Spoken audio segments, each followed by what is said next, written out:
hindsight.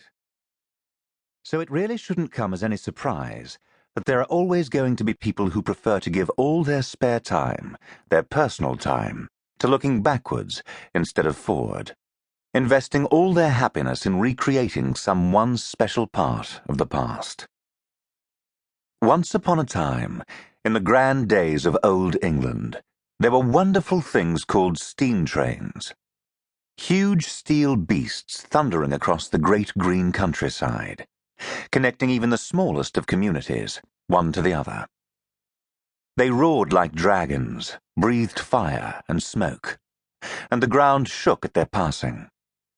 But time passed, as it will, and steam reluctantly gave way to electricity. Less romantic, perhaps, but undeniably faster and more efficient. And then there came an infamous man called Beeching, in that far-off time called the 60s, and he shut down all the smaller stations, all the lesser-used branch lines, in the name of progress and efficiency, sacrificing the needs of the smaller communities and the smaller people to better serve the needs of larger communities and more important people. And so the age of steam passed, and no one realized what they'd lost until it was gone.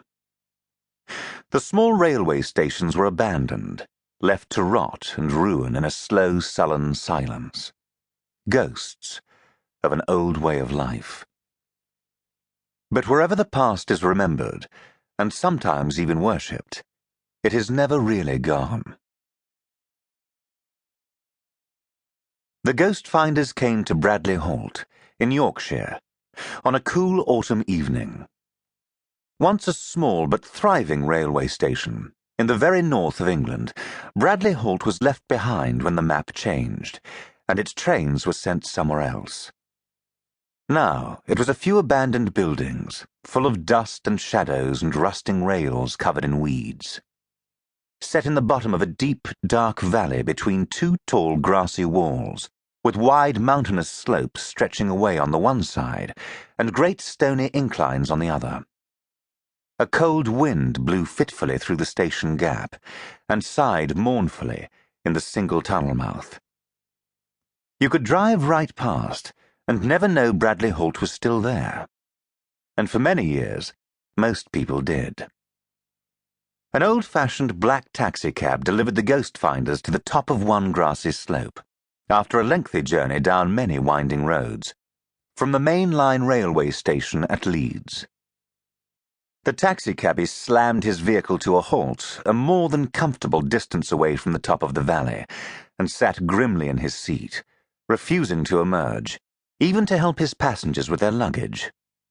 He stared straight ahead, as though concerned with what he might see, dourly still and determinedly silent, as J.C. Chance, Melody Chambers, and Happy Jack Palmer clambered out of the back of his cab, stretching slowly and massaging aching back muscles.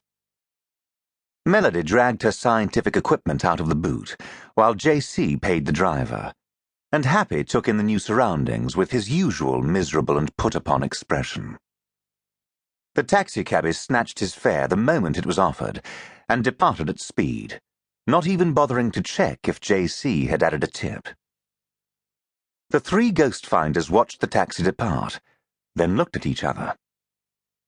J.C. smiled vaguely, Happy sniffed loudly, and Melody turned away and gave all her attention to her precious scientific instruments. It was a late evening in early September, under slate-grey skies. The light was beginning to drop out of the day, and there was already a definite chill in the air. Not far away stood the original station sign, old lettering on old wood, much reduced by long exposure to wind and weather and many years of neglect. The sign should have read, "Welcome to Bradley Halt." But someone had recently put a painted slash through the word Halt and replaced it with Hell.